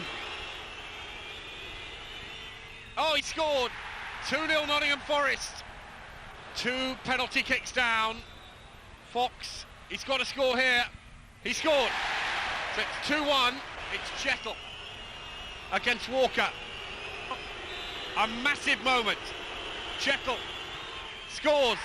Forest are nearly there. Well, Sheringham missed 2 last season. He must score here. He's taking a very long run up. And he's saved by Crossley. The Forest Cup ties were excellent cup ties. Felt both home and away we could have won the game. I mean, Ian Wone seems to bring something special out of his vocabulary there in terms of free kicks. Certainly the second goal up there was a wonder goal. Very unfortunate not to have won it down here. In the extra time. Penalties, well, I've advocated for many years, not just for that. I mean, I think I've gone for about 6 or 7 penalty shootouts in my managerial career. That's the first one I've lost. But even when I won the others, I don't think it's the right way to do it personally. There's lots of fors and against for other ways, but certainly I don't feel that penalty shootouts are the way. I watched the 1990 World Cup finals and I thought virtually every game was decided on penalties, and it's just come away with no real feeling. I mean, you come in the dressing room afterwards, we haven't really lost. We haven't lost over 90 minutes in extra time. We haven't won, we haven't lost, but you've lost on penalties. It's very, very difficult. Having said that, whoever progressed from that ground, I don't think would have gone past the next one, which was 2 days later. And I felt sorry for Frank Clark because we'd had some great cup ties there at their ground and our ground. Two very evenly matched sides, and then in the space of 2 days I had to go and play Aston Villa next round. I thought it was very unfair, and watched the game, and they got very tired, Forest, and I certainly feel the same thing would have happened to us. And after that game, if you recall, we had a number of injuries problems as well. So unfortunately, if you're going well in certain situations and you have bad weather or games are postponed for whatever reason, you get punished really, because the fixtures pile up, and then you're going into one game after the other. And also, if you have injury problems, that's the problem of when you need a big squad.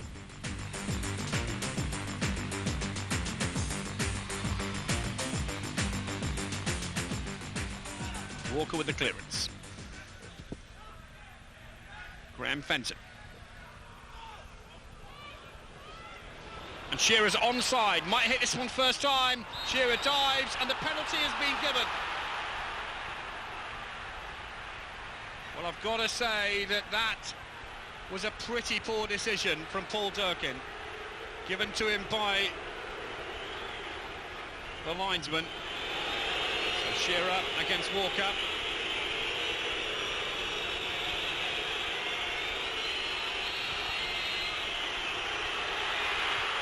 One 1-0 Blackburn, and it's another penalty. Ian Walker must be sick of those. Little flick onto Shearer. Now Alan Shearer's got the pace here. Has he got the finish the second time? He has. A brilliant goal. He doesn't miss from that opportunity. Shearer is deadly on the one-on-ones, and Blackburn go 2 in front with 11 minutes to the break.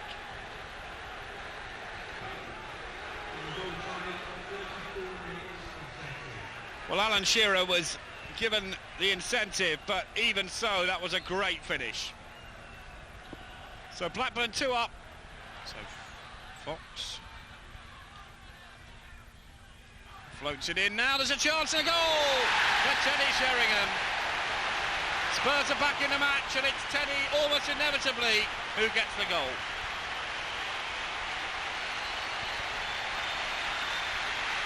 Well, now we've got a contest. Fox with the corner. And Flowers will be disappointed that nobody picked out Sheringham. Hendry was on the line, but that's a great goal for Teddy Sheringham. Wilson. And again Wilson. Armstrong! Brilliant! Take that one! Chris Armstrong levels things up at 2 apiece with a brilliant finish.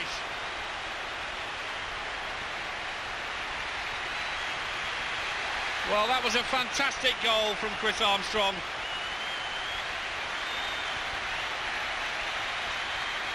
As the ball came in, chest, volley, 2-2.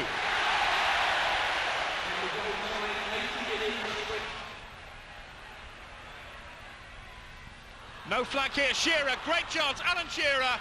That's the way to finish a game and ruin all the dreams. A brilliant hat-trick by the only man that stood out like a beacon in a Blackburn Rovers side that have robbed Spurs with a victory in injury time, totally against the odds in the second half performance.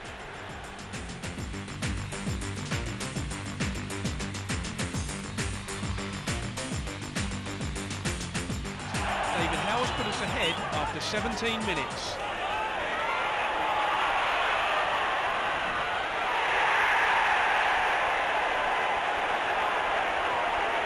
A 1-2 with Foxy and a forceful run and a shot which gave him his 4th of the season.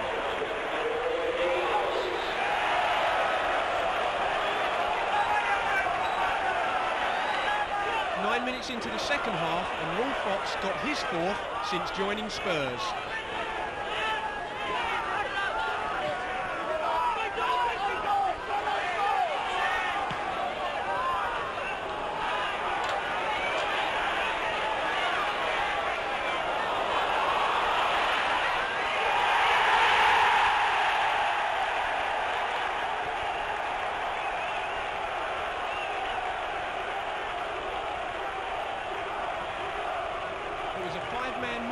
Fox's blistering pace left the Bolton defence flat-footed.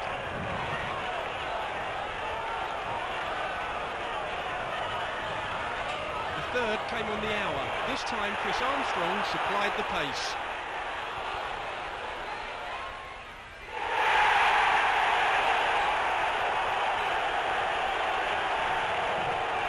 Fox's determination set Chris on his way and he emulated his teammates' finish. Bolton came back though through their captain Alan Stubbs.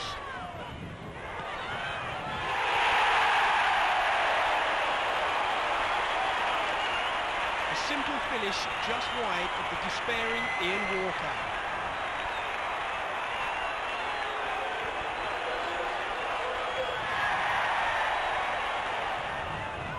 New signing for Bolton, Scott Sellers, added a second with 6 minutes left.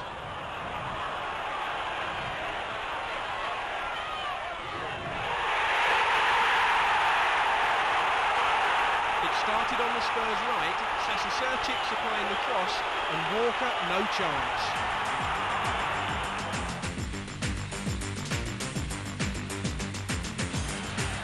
Austin ending the Spurs game. Sheringham available as the target again. Fox. Armstrong trying to get down that right channel. Bruce has let it run and Armstrong's in. And Peter Schmeichel was the saviour then. Well, Steve Bruce in particular. Schmeichel won the mind game. He won the battle. I think he should score here, Armstrong. I think he should just slot it past the Great Dane. And I tell you what, that's great goalkeeping. He gambled that it was going to try and go over his head, and he got it absolutely right.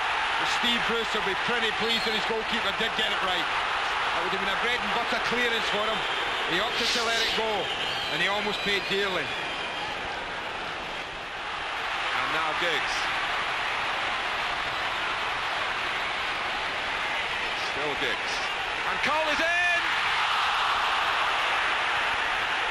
And the catalogue of missed chances continues, and the manager, who kept faith with the strike of the day, shows his disappointment. Wonderful skill. Just the skill and the vision of Ryan Giggs deserved the goal. And that's a glorious opportunity. As chances go, and you're a striker in the Premiership, you really should be doing better. Good pressing by Mavett. Injury and all. Cantona.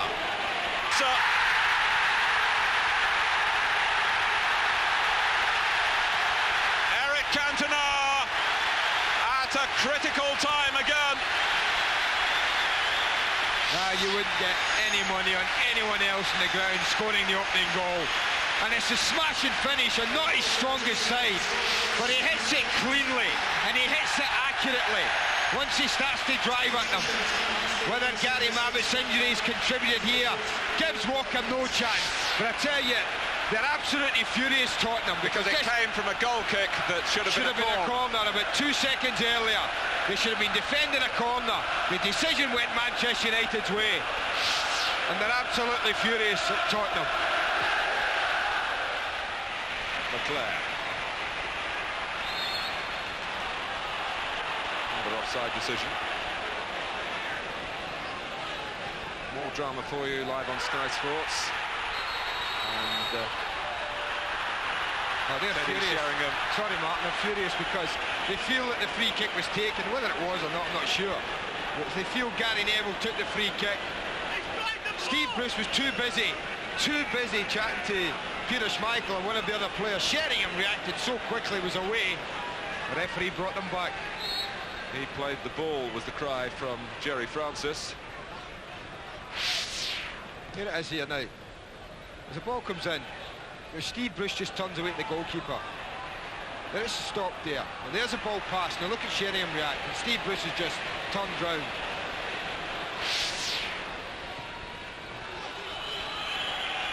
Nethercott. Sheringham. It's dipping. Well, there's Cantona at one end and Schmeichel at the other. And that's why they're such a formidable side. This might always have been clear in the crossbar. Not sure if it was dipping in, but Schmeichel doesn't know that. And he's got to go and make sure. Sheringham is in his expected position. Now he pulls away a little bit deeper. And the ball goes where Sheringham was, for Keane.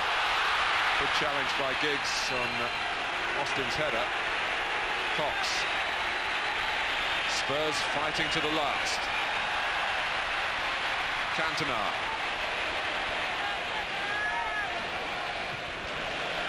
Leclerc.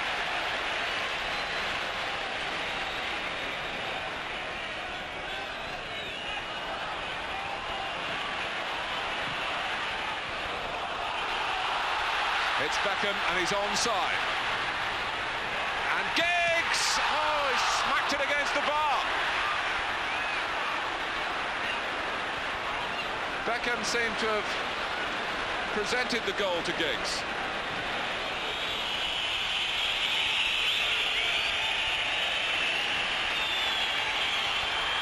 Nethercott. Sheringham, out comes Schmeichel.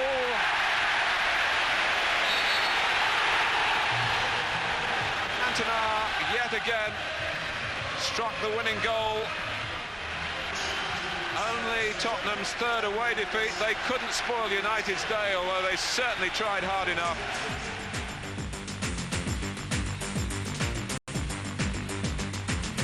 It's Whelan now. Campbell out there with him. Played it for Richardson. Dublin's at the far post. And here is Dublin now! It's there! Oh, it was a super finish by Dion Dublin. And what a pass too from Kevin Richardson to find him. Fox with the corner. The header was from Howes and hooked it. No! Armstrong! Sheringham scored!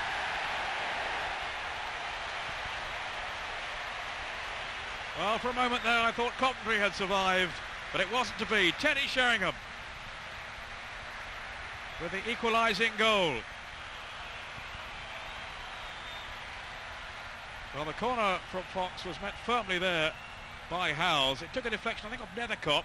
Armstrong's shot somehow kept out, but there was Sheringham to guide his header back into the corner of the net.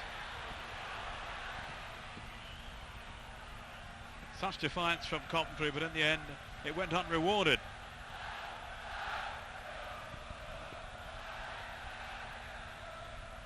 Sheringham making a little run in the middle. This is Rule Fox. Drive it through and into the corner.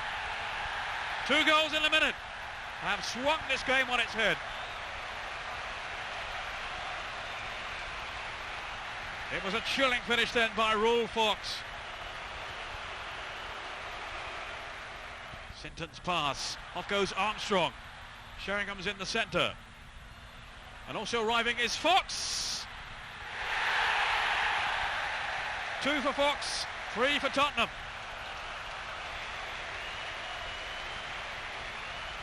It was such a cohesive move then strung together by Tottenham and finished off in style by Rule Fox.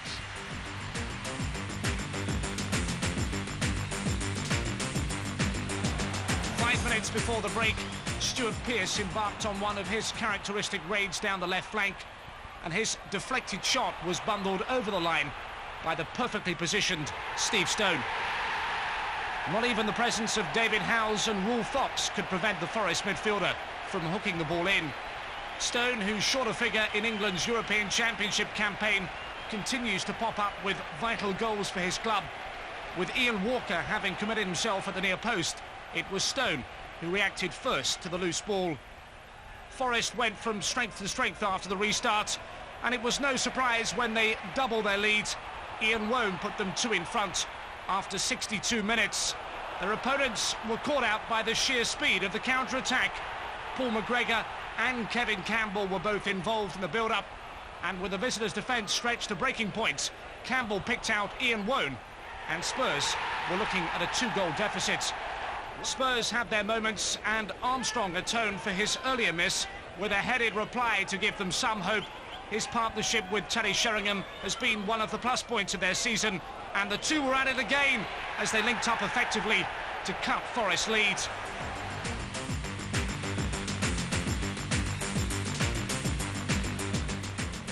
Fox's corner, near post. Good touch from Campbell. Spurs Chris Armstrong, 83 minutes gone. His 101st league goal, and it could not have come at a better time. His 20th of this season for the Tottenham Hotspur. Juninho, men in the box here for Borough, the youngster Somerville. Now, was it off the line by Clive Wilson?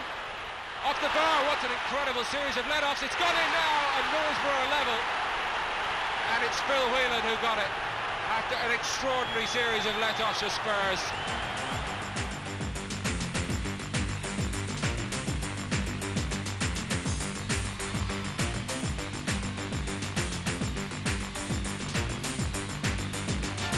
Darren Anderson's name is already being chanted by the Spurs faithful as Jason Dezelle goes off to make way for the return of a player who England hope is returning at just the right time for them ahead of Euro 96. Lightly glanced header away by Nethercott to Anderton. Sheringham's made a great break. Anderton can't quite pick him out though. Linnigan in the way.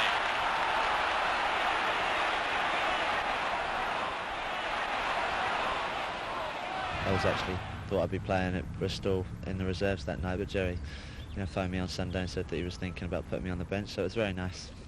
And where's your next game going to be? There's 3 first-team games left this season. I'm not sure really. Of course, I'd like to play in all 3 of them, and that's what I'll be aiming to do. We'll have to see what happens, but that's what I'm hoping to do.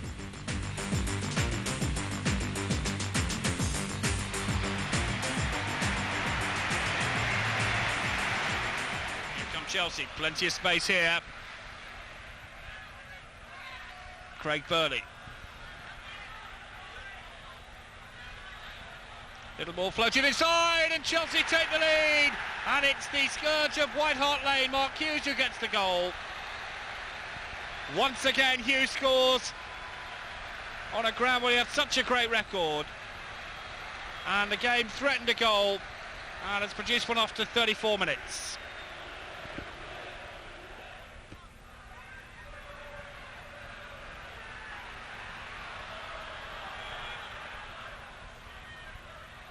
Sheringham gets up, chance here for Armstrong, it's in. Chris Armstrong gets the equaliser, and Spurs get a lifeline with 18 minutes to go. I've been here for 14 years. I never wanted to leave the club, and that's still the case now, and fortunately I can stay for another 2 years. I know you said when you sort of completed the deal, really you're looking ahead for the next 2 years, and obviously you want to win major honours again. Yes, my main ambition still remains to win the championship, and in all those 14 years at the club, unfortunately, we never once really come close, and I think now under Joe Francis, the last couple of seasons building up towards it, I feel that we're putting a squad together now, with perhaps a few additions during the summer. I think we can put in a serious challenge next season, and that's my main ambition still.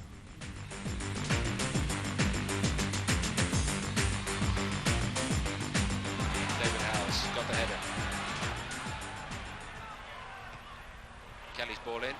Ian Walker went back, changed his mind. That is exactly what Leeds United were looking for, but Tottenham Hotspur were not looking for. Fox's corner. And Spurs are level. It didn't take them long. Chris Armstrong's the man who's poached his 22nd goal of the season. Now then, Anderton all alone. And he makes Leeds pay. That's what Spurs have missed all season. The awareness and finishing class of Darren Anderton. Anderton. Danger threatens every time Darren Anderton gets on the ball tonight, you feel. This is Sheringham. Here's Anderton. Magnificent finish. That is top quality. Darren Anderton's performance here tonight has been absolutely top drawer, dare I say international class. I think the Leeds game, Ellen Road, showed to me in particular, you know, what we've been missing, and you know, you can never work it out, but certainly I felt if Darren had played for that 7 months, you could have added another 10 points to our total, I think. And that's not being unrealistic, I think, which would have put us on, what, 71 points, and would certainly have got us in Europe and run us very, very close to the other three. But that's life, that's the way it is. But certainly that game in particular showed his ability not only to create goals but to score goals. And it could have been more. It was an excellent performance at Leeds.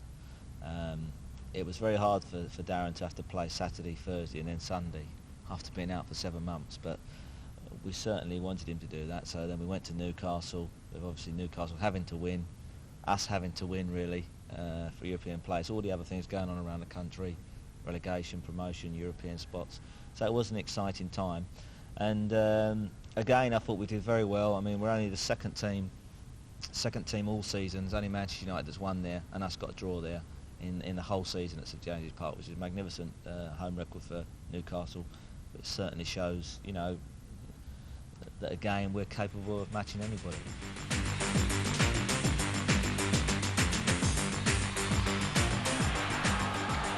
Ginola. 3 waiting in the box. Lee going in to join them as well. It's Ferdinand. Back for Lee. Didn't sit up for him. Mike for Batty! Magnificent save from Walker from Batty's shot. That was superb play all round. Ginola did initially well. Ferdinand holds it up. Little ball from Robert Lee to Batty. Knew he had to hit it quickly. What a save from Walker. Superb reflect action.